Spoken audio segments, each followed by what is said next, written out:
Nobres alunos, amigos e parceiros, de volta para a segunda parte da aula do sábado à tarde, hoje, dia 27 de março de 2021, pelo CETEP, disciplina Gestão Aplicada 2, professor Eric Brasil, turmas Eletrotécnica 18 e Mecânica 10 de Paracuru, além de outros colegas e turmas que vêm aqui recuperar a disciplina. No bloco anterior, nós falávamos da administração clássica e a sua importância para o PCM, para a Gestão Aplicada 2, e falamos e tratamos de um administrador chamado Henri Fayol. Enquanto que Taylor desenvolveu nos Estados Unidos a teoria científica da administração, Fayol, na Europa, principalmente na França, mas em outros países também, desenvolvia a abordagem clássica, inspirado principalmente nos modelos militares e religiosos de administração. Professor, por que essa questão militar? Nós vamos agora ser militares? Não, não é isso. É porque muito do que se desenvolveu sobre a administração no mundo antigo se dava nos meios militares. E por que religiosos? Nós vamos agora rezar, professor? Não, também não é isso. É porque muito do que se desenvolveu sobre a administração também no mundo antigo se dava principalmente nas entidades religiosas, nos conventos, nas igrejas institucionalizadas, né? E por isso que nós vamos fazer essa abordagem para que possamos fazer uma analogia, uma comparação também com as empresas, também com o nosso ambiente de trabalho, também com as ações profissionais de planejamento, organização, direção e controle. Pois vamos lá, vamos prosseguir. Lembrando que o Henri Fayol também era um engenheiro, além de administrador, gostava muito do organograma, da hierarquia, falava sobre departamentos e setores, mas a sua marca registrada é realmente essa, inspiração nos modelos militares e religiosos de administração. Foco na estrutura e na empresa como um todo, ele vê a empresa como um todo. O Taylor, lá da teoria científica, gostava mais de olhar para a tarefa, para a execução, para o chão de fábrica, né? Fayol gostava de olhar para a empresa toda, e a motivação também era baseada no homo econômicos, ou seja, nas recompensas materiais, financeiras ou salariais. Então, desenvolvendo, eu trouxe a analogia aqui para falar do exército romano, das legiões romanas, da organização romana, que inspirou muito as teorias de Henri Fayol, além, claro, não é, de outros exércitos e de outros agrupamentos militares, como, por exemplo, as tropas napoleônicas, né, francesas, de Napoleão Bonaparte. Não vamos esquecer que Henri Fayol estudou principalmente na França, apesar de ter nascido na Turquia, e que Napoleão também deixou um grande legado nesse sentido. Claro que aqui não estou fazendo uma defesa à carnificina que os romanos empreenderam no mundo, nem a carnificina que o exército napoleônico também deixou pela Europa, mas estou falando aqui dos pontos positivos. Não é? Nós, como cidadãos, como estudiosos, devemos aprender a filtrar. Em todas as sociedades existe alguma coisa boa e alguma coisa podre. Então, eu, como um homem inteligente que sou, eu vou procurar extrair a coisa boa e aprender com aquela coisa boa. E o que é ruim, o que é podre, eu descarto. Né? Então, assim, Eric, você está falando de Roma, então você concorda com tudo que Roma fez? Claro que não. Roma fez muita coisa ruim, mas também fez muita coisa boa. Então, vou tentar aqui extrair as lições positivas de coragem, de organização, de disciplina, de a capacidade de estratégia, de tática, de engenharia, de administração, de direito e até de política, que os romanos entendiam muito bem. Então, isso eu pego para mim como coisa boa. E aquilo que os romanos fizeram de ruim, porque fizeram muita maldade também, invadiram muitos países, mataram muita gente, isso eu não quero para mim. Napoleão também fez muita coisa boa. Napoleão incentivou a ciência, incentivou a matemática, incentivou as artes, Napoleão incentivou o direito também. Napoleão era um grande estudioso. A gente vê ele só como um general, como um militar. Não, ele era um homem de estudos. Ele estudava muito. Ele tinha muitos livros, ele tinha uma biblioteca, né? Ele tinha também muita vontade de conhecer a cultura de outros países. Foi ele que redescobriu o Egito, né? A cultura egípcia antiga. É por causa de Napoleão que nós conhecemos o Egito antigo, porque nem os egípcios lembravam mais. Foi Napoleão que resgatou essas ideias, até mesmo levando cientistas, linguistas e outros estudiosos para resgatar as riquezas egípcias, né? E tudo isso é muito bom, admirável. Napoleão também tinha uma grande força de vontade, admirável. Mas Napoleão também fez muita coisa ruim, também matou muita gente. Ele mandou assassinar um homem. Ele tinha um ego muito inflado, né? Era muito egocêntrico. Devia ser uma pessoa arrogante, insuportável pessoalmente. Mas o que eu quero de Napoleão é a sua genialidade, o que eu quero de Napoleão são as suas boas ideias, o que eu quero de Napoleão é o legado positivo que ele deixou para a humanidade. Ele fez muita coisa boa, e aí eu extraio isso para mim. E o que Napoleão fez de ruim, eu descarto, eu não quero, eu não vou me inspirar nisso. Nós, com um pensamento mais amadurecido, conseguimos fazer isso. Chega daquela ideia de você aceitar tudo só porque você admira aquela pessoa. Não, você pode admirar uma pessoa e apontar os defeitos dela e dizer, olha, isso aqui eu não quero, isso aqui está errado. Mas tem esse outro ponto aqui que é muito positivo, e esse outro ponto aqui eu posso assimilar para mim, certo? Dessa forma, fez o Henri Fayol. Ele fez um estudo sobre essas grandes lideranças militares e religiosas e pegou as partes consideradas mais adequadas e adaptou para as empresas, adaptou para a administração, desenvolvendo assim a chamada administração clássica, certo? Se você for desenvolver também um estudo sobre alguns outros nomes, você vai perceber que no meio religioso também é possível desenvolver muito aprendizado que vai ser adaptado para a administração. Se você estudar que uma determinada instituição chamada Igreja Católica Apostólica Romana, você vai perceber que existe nela muita coisa boa, muita coisa ruim, mas você procura extrair o que é bom, certo? Professor, por que você está dizendo que tem coisa boa e ruim? Porque o poder ele pode ter várias faces, né? E Roma, você sabe que Roma foi um grande império. E a Igreja Católica, ela surgiu em Roma. Mas a Igreja Católica, ela sobreviveu. Roma se acabou, o Império Romano se acabou, foi um grande império, durou mais de 1000 anos, mas se acabou. Mas a Igreja Católica continuou. Então, hoje, nós temos a cidade de Roma, mas que não é mais o país é chamado Itália. Aí tem a cidade de Roma e tem um país dentro de Roma chamado Vaticano, que é onde fica o Papa, e tem funcionários, tem uma estrutura de Estado independente e soberano. E essa instituição, por ser muito antiga, sobrevivente, né? Vamos dizer assim, tem os seus aspectos positivos também. Se você for observar o atual Papa, chamado Francisco, ele é um grande Papa, um grande homem. Estabelece um diálogo com outras religiões, que é capaz de ser tolerante com muitos pensamentos, de aproximar pontos que antes eram considerados divisões. É claro que o papado é sempre muito difícil de ser exercido, principalmente onde eu tenho muitas opiniões diferentes, porém, Papa Francisco tem feito uma boa gestão não só como Papa, mas como estadista, né, já que ele tem a classificação de chefe de Estado, como se ele fosse uma espécie de presidente, porque ele é presidente de um país chamado Vaticano, né?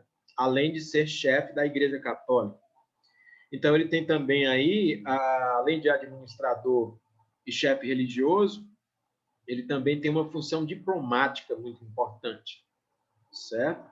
Como assim diplomática? O Papa ele não pode obrigar ninguém a fazer nada, mas ele pode influenciar positivamente para que povos em conflito se aproximem. Uma coisa que me chamou muita atenção em relação a este Papa foi que ele fez uma visita lá em Cuba. E Cuba, eu não sei se vocês sabem, mas politicamente ainda é um país comunista, né? E dentro do comunismo não existe uma religião específica. Normalmente o comunista tradicional ele é até ateu, certo? Então muitos comunistas são ateus. Mas mesmo assim eles receberam o Papa, porque o Papa não é só o chefe da Igreja Católica. O Papa também é um diplomata, o Papa também é um chefe de Estado, um chefe de governo, também é considerado uma figura política, né? E aí eles receberam o Papa lá, e o Papa conseguiu aproximar o diálogo entre os Estados Unidos e Cuba, certo? Então, isso foi um feito diplomático que exige muita habilidade, porque Estados Unidos e Cuba, faz muito tempo, são inimigos, são adversários. Estados Unidos fazendo um embargo econômico a Cuba. Cuba já foi palco do epicentro que quase deu início à Terceira Guerra Mundial, né?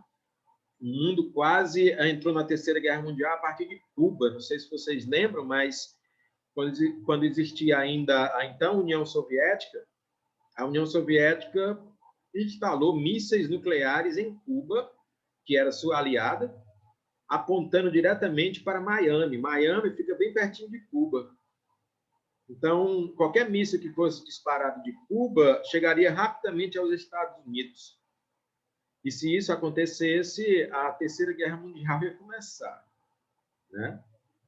Felizmente, esses mísseis foram retirados de lá e pôde-se, então, dar prosseguimento a um diálogo.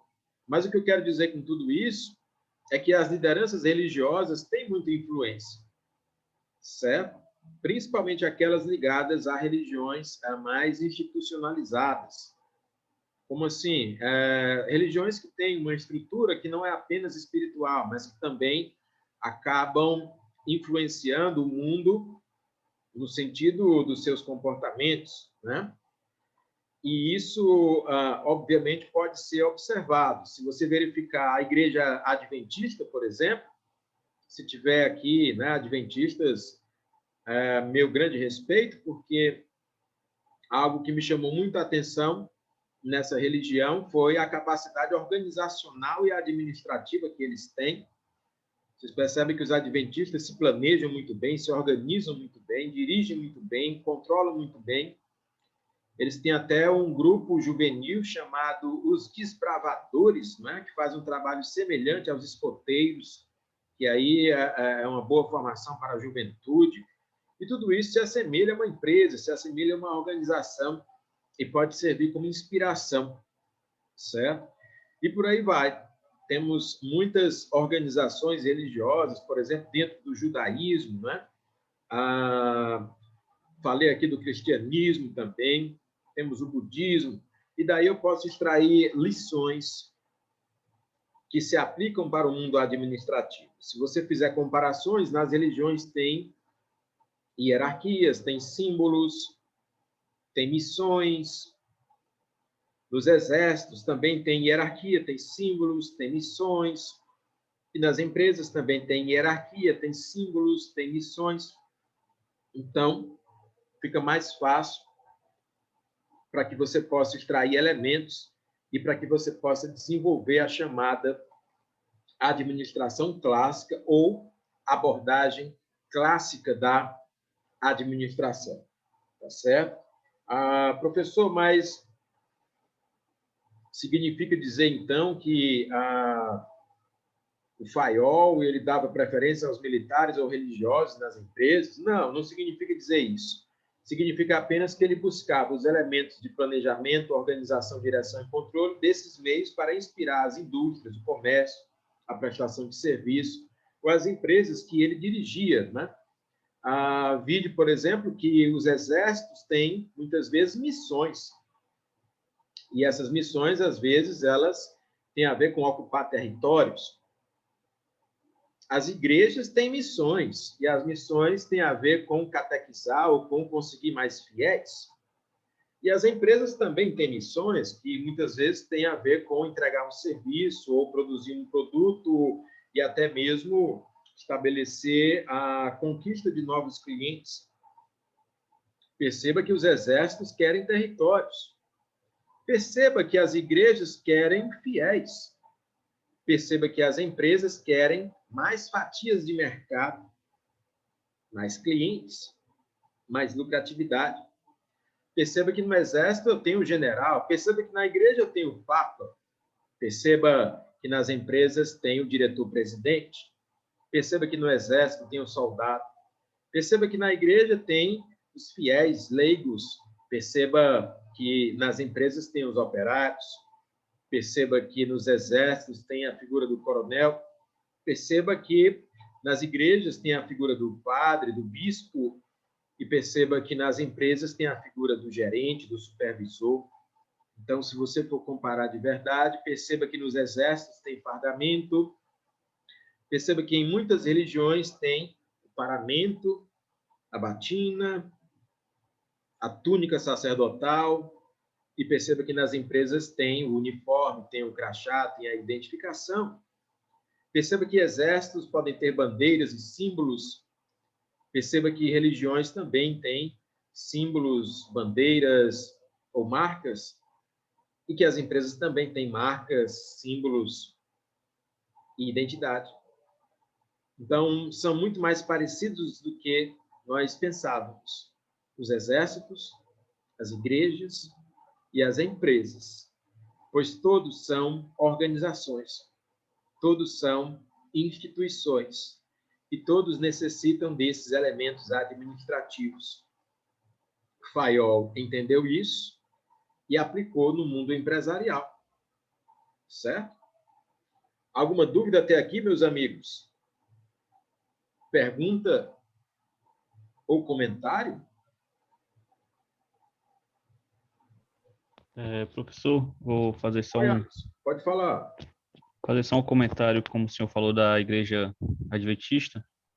Esse termo que o senhor falou, eles são muito criteriosos em organização e cumprimento das suas coisas. Eu conversando com uma moça que faz parte dessa igreja, ela me fala que eles têm uma conta que o arrecadado do dízimo é depositado nessa conta e eles pagam salários iguais para todos os pastores, dependendo de qualquer que seja o local que eles congreguem, né? Pode ser no Ceará, pode ser em qualquer outro canto. Mas só que esses pastores recebem todo de modo igual ao seu salário. Nenhum recebe mais do que o outro. E só podem ser pastores depois que eles concluem a faculdade. Enquanto não concluir, eles não podem exercer essa função dentro da igreja. Era só isso mesmo. Excelente contribuição do Alisson, mostrando como uma instituição religiosa, a exemplo da Igreja Adventista, é o exemplo de uma instituição organizada, planejada, programada, padronizada, com critérios, não é? E isso pode servir como inspiração para que as empresas também sejam assim. Né? Nesse sentido, não tem nada a ver com você ter que virar adventista. Não, você pode ser da Igreja Adventista, você pode não ser, mas você pode usar a Igreja Adventista como um modelo, como uma referência para dali você extrair boas práticas de administração. Foi isso que o Fayol fez. Ele procurou estudar onde é que se estabeleciam as melhores práticas gerenciais, administrativas, e ali ele se inspirou, pensou os elementos e aplicou nas empresas onde ele comandava, onde ele era ali a peça central, certo? Então, isso é muito bom. Né? É um processo de desenvolvimento de melhorias através da inspiração em marcos referenciais. E é legal porque, através desse tipo de pensamento, nós quebramos muitos preconceitos. Né? Como assim, professor, preconceitos? Nós somos muito preconceituosos, todos nós. E é importante a gente ir tomando consciência disso para quebrar algumas dessas visões preconceituosas. Professor, eu não sou preconceituoso, não. Às vezes a gente não sabe, né? Mas nós tendemos a defender mais aquilo que é mais ligado à nossa cultura, certo? A gente tende a defender mais aquilo que nos agrada. E a gente tende a se afastar ou até a atacar aquilo que é muito diferente, aquilo que é muito exótico à nossa cultura, certo? Ah, é, professor? Me dá um exemplo. Vamos aqui falar do povo muçulmano, daqueles que seguem o islamismo. Há muito preconceito com essa religião e com essa cultura, principalmente no mundo ocidental, né? O islamismo ele existe em vários países do mundo, inclusive no Brasil, mas nós temos um certo preconceito, porque o nome preconceito significa isso, um conceito preconcebido, aquilo que eu não conheço muito bem, eu digo que não é bom, ou ataco sem querer, eu digo que não presta, aí eu vou dizer que são terroristas, né? Vou dizer que são pessoas que adoram o demônio, eu vou dizer que são pessoas que estão todas condenadas ao inferno, todos os muçulmanos. E eu digo isso muitas vezes sem querer, porque eu vejo na televisão, porque eu vejo um documentário, porque eu sou cristão, e aí o islamismo é uma coisa muito exótica para mim. Só que se você for pesquisar profundamente, você vai descobrir que o islamismo ele tem muito mais pontos parecidos com o cristianismo e com o judaísmo do que pontos de diferença. Professor, como assim? Para começo de conversa, todo muçulmano só acredita num único Deus. Eles chamam de Alá. Também chamam de eterno ou de misericordioso. Quem é que pensa assim? Único Deus. Os judeus, eles pensam também no único Deus. E os cristãos, eles também pensam no único Deus, né? Todo católico, todo evangélico, todo espírita e todo muçulmano e todo judeu só pensam num Deus só. Outras religiões espalhadas pelo mundo têm religiões que professam vários deuses, o politeísmo. Mas o islamismo ele é uma religião monoteísta, tal qual o cristianismo, tal qual o judaísmo. Professor, me diga algum outro ponto que se assemelha com o cristianismo? Olha, todo cristão sabe que existe um livro sagrado, né? um documento sagrado que é muito respeitado, que é a Bíblia. A Bíblia não é um livro, a Bíblia é uma coleção de livros, né? O nome Bíblia significa isso, né? Bibliografia, coleção, coletânea. Professor, quantos livros tem na Bíblia? Na Bíblia evangélica tem 66 livros, na Bíblia católica tem 72. Mas é a mesma Bíblia, até porque a Bíblia católica tem alguns livros a mais. Quem decide quais livros vão entrar na Bíblia, quais não vão, são os concílios, né? Os concílios, eles acontecem de tempos em tempos, são muito raros. Professor, e o judeu, ele também lê a Bíblia? Claro, se foi ele que escreveu, né? Foram os judeus que escreveram a Bíblia. Então, é claro que eles leem. Certo? Só que a Bíblia judaica, ela é mais concentrada nos 5 primeiros livros do Antigo Testamento, chamado Pentateuco, né? Mas os judeus conhecem a Bíblia, porque foram eles que escreveram. Os católicos conhecem a Bíblia. Os evangélicos conhecem a Bíblia. E os muçulmanos também têm um livro sagrado? Tem, o chamado Corão, também chamado Alcorão. Mas o Corão é muito diferente da Bíblia, professor? Deve ser uma coisa satânica. Não. Você já leu, por acaso, para saber se é satânico? Daí o preconceito, né? E aí eu tomei a iniciativa de adquirir um Alcorão em português. O Alcorão geralmente é escrito em árabe. E eu consegui uma versão em português e li. Eu tenho o Alcorão. Tenho a Bíblia e tenho o Alcorão. E tem outros livros também. O Alcorão, ele é muito parecido com a Bíblia.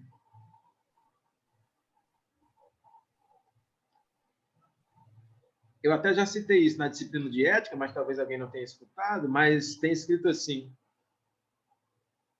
Deus, Alá, o eterno misericordioso, criou o mundo, todas as coisas. E do barro ele moldou, né, na argila, o homem, e soprou-lhes as narinas, e deu ao homem o nome de Adão. Adão. E o texto conta que acompanhava o Senhor o anjo de fogo, o anjo de fogo, o anjo de luz, observando todas aquelas obras do Senhor. E o Senhor criou os animais, e o Senhor estabeleceu os limites entre a terra e o mar e a água. E o Senhor fez a luz e fez tudo que existe sobre a terra e o universo. E disse para Adão: Adão, eu vou te entregar a responsabilidade sobre as criaturas da terra. E Adão pôde dar nome aos animais, às plantas, a todos os seres, né? Deus tinha muito respeito por Adão. Mas o anjo de luz ficou com inveja e disse: Senhor, Senhor, por que o Senhor não concede tudo isso para mim, que sou feito de fogo? Vai conceder para este homem feito de barro? E aí, nesse momento, começa a desavença, né? Porque o anjo de luz começa a invejar as coisas e começa a ir de encontro a Alá, a Deus. E aí o anjo de luz ele passa a, de alguma forma, querer perseguir as obras feitas na terra do homem. E ele induz o homem a ir contra Deus, né? Isso tem no Alcorão. No Alcorão também diz que existia um grande patriarca na antiguidade chamado Abraão, o pai das nações. O Alcorão também cita uma mulher muito importante chamada Maria de Nazaré, mãe de um homem muito importante chamado Jesus de Nazaré. Para o muçulmano, Jesus não é o Messias, não é o Filho de Deus, o grande, mas é um grande profeta. Eles têm respeito por Jesus. O que eu quero dizer com tudo isso é que não é tão diferente assim.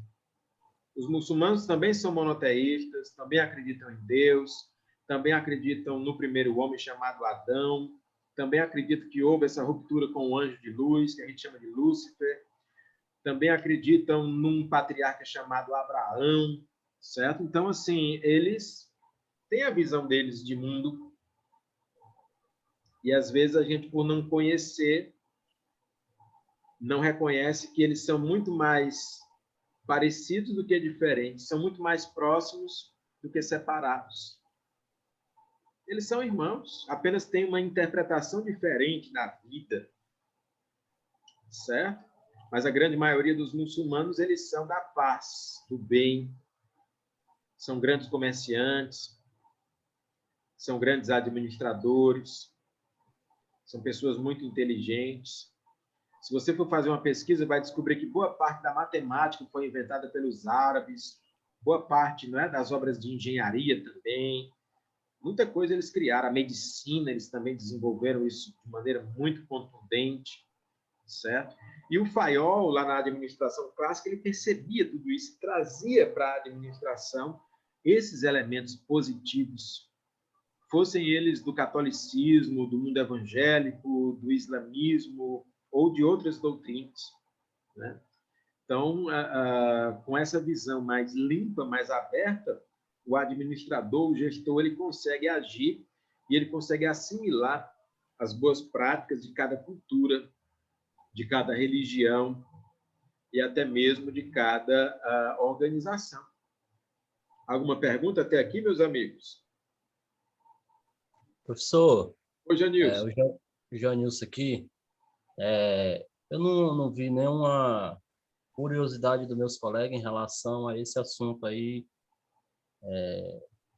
em relação a esses livros aí da Bíblia, né? Curiosidade de que a católica tem 7 livros a mais, a dos evangélicos apenas 66 livros. Eu já li alguma coisa em relação a isso, né? O porquê. Mas eu queria saber do senhor, como o senhor é um homem estudioso, eu acredito que o senhor tem alguma, né, alguma ideia como como isso acontece, a mesma classe de cristãos, né, que crê no único Deus, ter essa diferença de livros, né, 7 a mais, 7 a menos. Eu até sei, já li algumas coisas, mas eu queria saber do senhor aí em relação a isso. É claro que isso caberia melhor para um teólogo responder, né? Mas como eu também sou professor de ética, né, lá na disciplina de ética nós até falamos um pouco sobre isso. E aqui eu quero deixar bem claro que eu não sou um teólogo e que eu não quero impor meu pensamento para ninguém. Aqui eu lanço informações sobre as pesquisas que faço, sobre as ideias que tenho, não é? Como professor, eu procuro tentar não impor a minha opinião, muito embora eu também seja um cidadão, um ser humano, tenho as minhas opiniões, mas, por exemplo, eu sou cristão, mas eu não recrimino os muçulmanos, nem os judeus, certo? Só para deixar bem claro. No caso da Bíblia, sempre gera polêmicas, porque a Bíblia é um livro muito respeitado no Brasil e em boa parte do mundo, né? Principalmente do mundo ocidental. E sempre que nós falamos do assunto Bíblia, é normal que se gere algum tipo de polêmica e tudo mais. E isso vem desde tempos antigos. Porque o que nós chamamos de Bíblia, na verdade, não é um livro. Na verdade, é um conjunto, uma coletânea de livros. A palavra Bíblia significa bibliografia ou biblioteca, conjunto de livros. Então, eu nunca vou dizer assim, a Bíblia é um livro. Eu posso até falar no dia a dia dessa forma, mas é claro que eu sei que a Bíblia não é só um livro. A Bíblia são muitos livros, né? Por exemplo, o livro de Gênesis é um livro, né? O livro do Êxodo é outro livro. Eu tenho livros no chamado Velho Testamento, no chamado Novo Testamento. Testamento aí significa aliança, a nova e a velha aliança. A velha aliança é Moisés. Tudo aquilo que Moisés ensinou, tudo aquilo que está próximo dos ensinamentos mosaicos, está no Velho Testamento. E tudo aquilo que for feito de Jesus para frente, é a chamada nova aliança, está no Novo Testamento. Por que Novo Testamento? Porque são os escritos que vieram de Jesus para cá, né? Depois de Jesus. E por que Velho Testamento? Porque são os escritos que vieram de Moisés até antes de Cristo, certo? Só que nesse meio há muitas obras, muitos livros. E aí você pode se perguntar, professor, mas quais são os livros que vão para a Bíblia? Quais são os critérios? É claro que seria muito mais interessante você perguntar isso para um pastor, para um padre, não qualquer pastor ou padre, mas aqueles que se dedicam profundamente ao estudo da teologia, da religião, nas suas origens. E aí você vai perceber que a maioria dos livros que estão na Bíblia foram escritos por judeus, por hebreus, porque a maioria dos povos originais que seguiam o monoteísmo eram os hebreus. Aqueles que nós chamamos de cristãos, eles só aparecem depois de Jesus. De Jesus para trás, eram todos judeus, eram todos hebreus, né? Estes nomes, certo? Bom, o próprio Jesus, ele faz o comentário sobre um homem chamado Enoque. Enoque foi uma espécie de profeta que foi comparado ao profeta Elias, né? Dizem até que Enoque e Elias foram arrebatados sem conhecer a morte. Então, Enoque é uma figura importante do mundo antigo. E Enoque escreveu um livro chamado Livro de Enoque. O profeta Enoque escreveu um livro. E este livro, o livro de Enoque, não está na Bíblia atual, na Bíblia que nós conhecemos. Se você for comprar a Bíblia hoje, não tem o livro de Enoque. Aí você pergunta, por quê? Se Enoque é importante, se ele foi um profeta, e se até Jesus falou sobre ele. Porque alguém escolheu não colocar o livro de Enoque na Bíblia. Professor, quem? Quem foi que escolheu? Os grandes bispos da antiguidade, eles se reuniam de tempos em tempos no chamado concílio. Esses concílios, como, por exemplo, o concílio de Nicéia, né? Era uma grande reunião em que grandes religiosos, grandes teólogos grandes doutores da lei se reuniam para definir quais eram os livros sagrados, considerados de inspiração divina, e quais não eram, quais iriam para a Bíblia e quais não iriam. E sempre tinha a opinião de um, de outro, né? E a maioria ali decidia quais eram aqueles mais adequados para compor o texto bíblico. Né? O colega aqui dizendo que foi na época do rei Constantino. Pois é, o Concílio de Nicéia foi na época do imperador Constantino em Roma, certo? Mas existiram outros concílios.